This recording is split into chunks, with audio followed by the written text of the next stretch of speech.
bookhos, vacation is over for me, and I guess that means more consistent, theoretically, videos for me. And what better way to talk about the costumes I made at the beginning of my summer break than talking about them at the end of my summer break?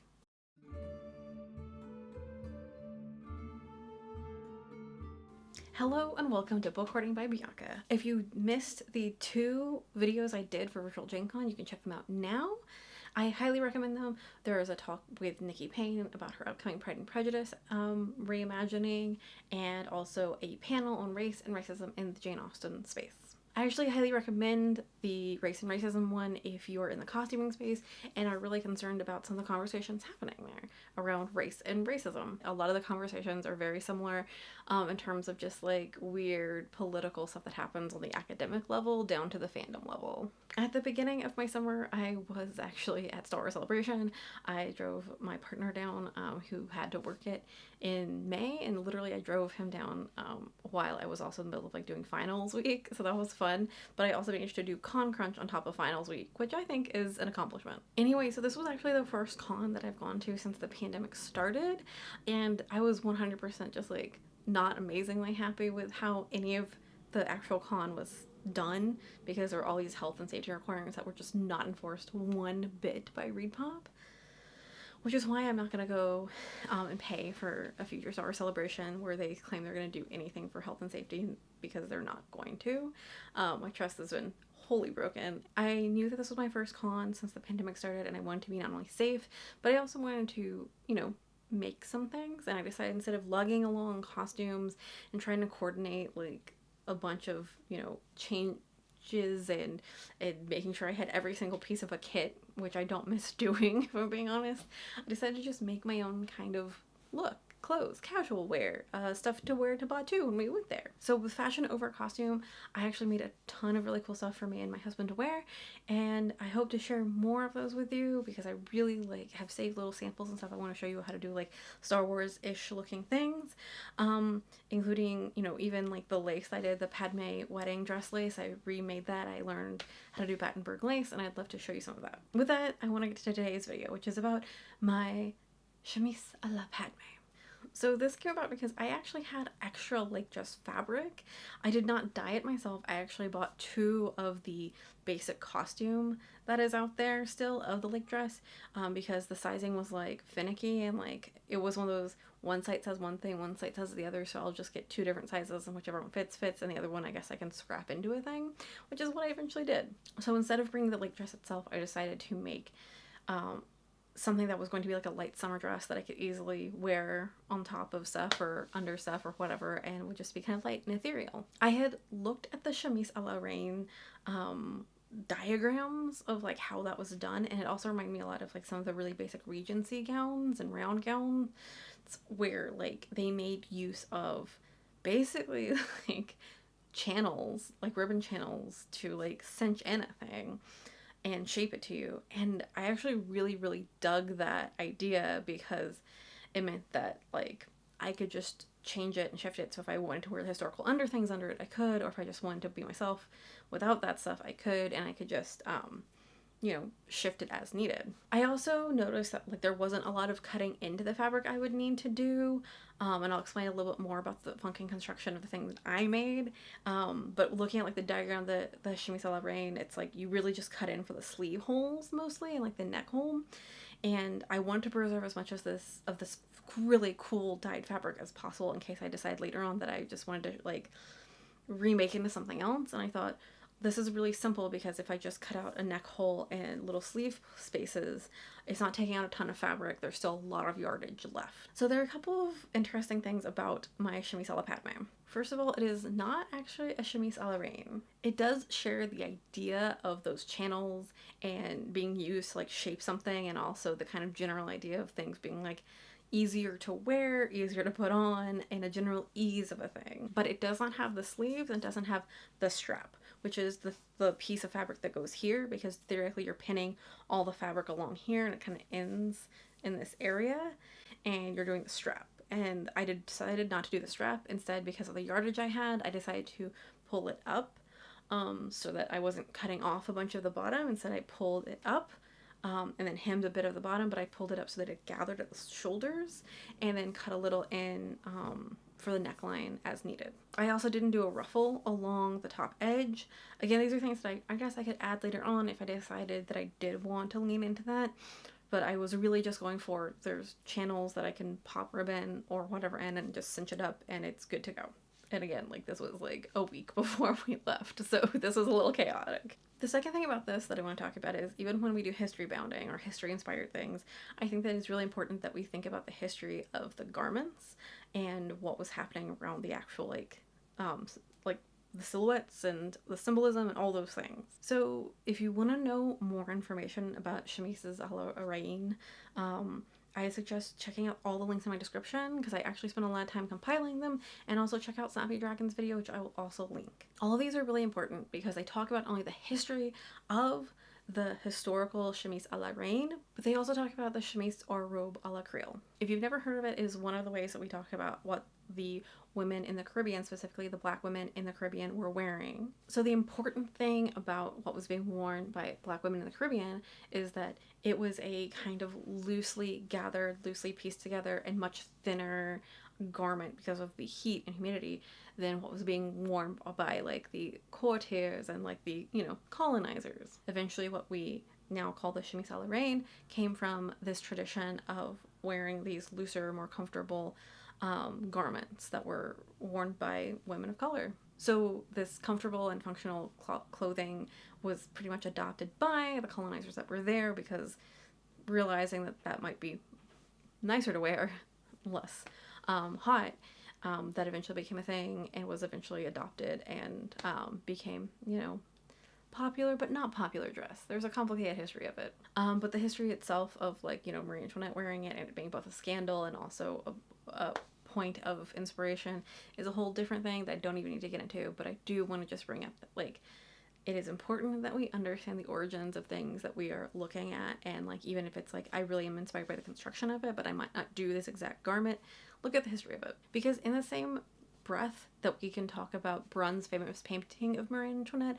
we can also talk about people who are painting and illustrating actual folks in the Caribbean at the time. Agostino Brunius was someone who also illustrated a lot of women in the Caribbean at the time, and I have some links to some of the images that you can check out. I also think that beyond the who started this garment trend itself as a whole study, really, we need to think about how, one, there is a long, complex history of pop culture and white culture taking from Black culture and capitalizing on it and appropriating it. We also need to think about the turn of events that came after this garment in terms of the human cost. Because whether or not it was just Marie-Antoinette or other people that were also involved with it, the whole process really boils down to, this was one of those garments that helped shift popular clothing from being these fine silks into this more laid-back cotton. And we can't talk about cotton without talking about the human cost of that. So with the popularity of this dress, and also with the dresses to come in the Regency, we're going to see the popularity of cotton, the need to import it, the need to make fabric from it. And with that is going to be a long, fraught, racist history. It's going to be heavy, it's going to be intense, and it's going to involve the enslavement of people and repercussions that we really have not fully, I think, even grasped in terms of long term. Cotton's popularity from this point on is going to result in irrevocable harm to people. I highly suggest, if people want to spend time learning all of the details around this and also getting a better grasp of how this continues to impact us in the Western world, to check out some of these books. The 1619 Project and Empire of Cotton are two books that you can start with if you haven't yet started looking into this, but they kind of lay a really good basis for you to understand the long-term repercussions and trauma that we have yet to really properly grapple with as a country, but also I think as society as a whole. And if you aren't quite sure what this has to do with Star Wars, let me recommend the E.K. Johnston Padmé books. Those three books make it really clear that Padmé is deeply, deeply troubled about the continued use of enslaved labor throughout the galaxy. There are multiple plot lines that show she is trying to free exploited people and trying to work for their rights. One of the main subplot lines is her sending Sabe to help with this while she stays on Coruscant and deals with senatorial things. So yes, I will say that if you're like, this seems a little white saviory, yes. But I also really think that E.K. Johnston understands that it is. And I think in two ways she works really, really hard to show that not only is, first of all, just like the use of exploiting people to for anything terrible, but also that outsiders coming in and trying to tell people how to free themselves is a problem. And I think that that's actually really, really good, and I loved seeing that play out. I also really appreciated, just like, being honest, someone being like, remember how we had this whole setup about how, like, Anakin was enslaved and, like, talking about, like, enslaved people in Tatooine? And that was a major part of episode 1, and then we kind of dropped it. I really loved that we actually came back to that and said, yes, this is still a problem in the galaxy. It's not gone away. Anyway, all that to say, I think there are multiple reasons why, even if you're doing history bounding or history inspired or anything, it really doesn't take a lot to research stuff, especially with people who've made it like abundantly clear how accessible this information is, who've made the videos that already explain to you the history of these things. I urge you to take the time to find these library books, to watch these videos, check out these articles. I will also cite the ones that are kind of that I found through my academic websites if you have access to that, and if not, there's a ton of free articles that also cite those things and that are available. I feel like understanding these things and checking them out hopefully helps you and myself understand a lot more about context and history, because I think that too often I see people really excited about, like, yes, the pretty dresses, but I also think that we can both say, like, yes, I really adore making something and the craft of making something, but I can also take a second to understand the human costs, if there were human costs. And I think something that's really important that we talk, I believe, in the race and racism panel, I think Trey brings it up, which is whenever there's wealth, you need to ask yourself who's being exploited. And I also feel like if we can learn about little things about historical costuming when we do this research, whether it's, oh, this is the exact trim they used, it takes just as much time to also research this very real human history. Because as much as the paintings of Marie-Antoinette can be context to this garment, so is the history that comes with it around human exploitation and slavery. That being said, I will like to walk you through the thing that I made, which I think is a kind of historical mashup at this point of a bunch of fabric I didn't want to cut into, but also I wanted to easily make this adjustable. So I guess let's check it out. Fabric on the floor is how you start a sewing project. Yeah. Okay, so basically I'm going to be throwing this on a mannequin, hoping for the best. And you can see I divided it by quarters. And I'm basically going to cut into the sleeve and the neckline, but I'm just getting an idea of where everything's going to lay. And then I'm going to add channels to it, and I kind of just mark it and try to keep it even.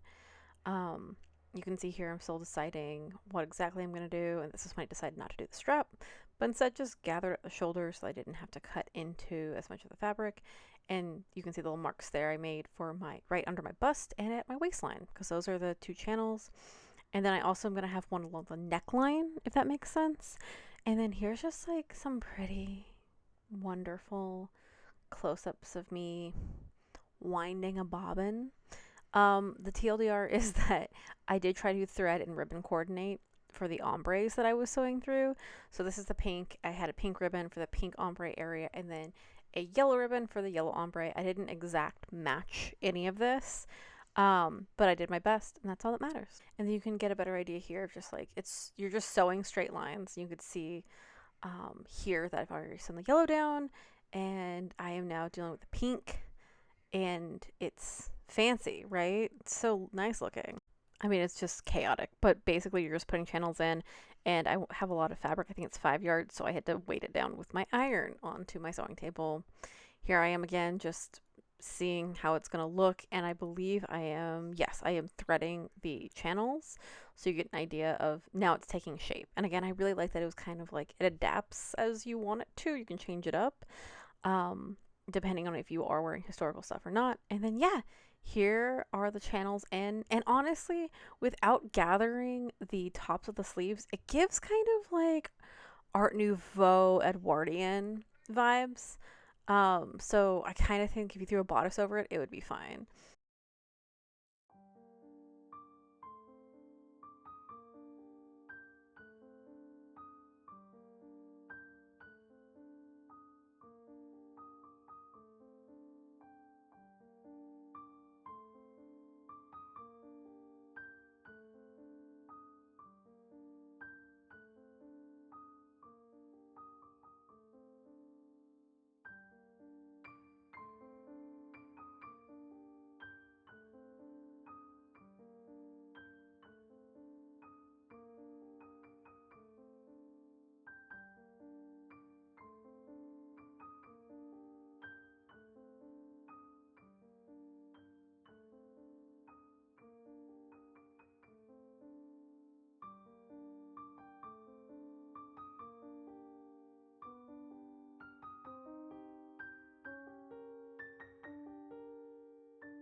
Thank you so much for joining me. I really, really need to get back to regular posts. You can see I also have redone parts of my sewing room, which I hope to talk to you about soon.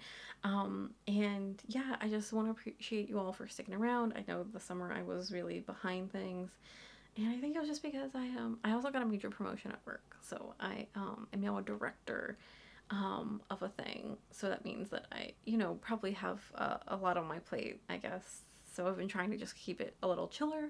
But with the semester coming up again, got to shake off those summer cobwebs and get back into it. Anyway, thank you so much for joining me, and don't forget to make it so. Reminder that patrons at all levels get special goodies and Discord access where you can see previews of my upcoming arts and crafts Dungeons and Dragons inspired collection for fashion school.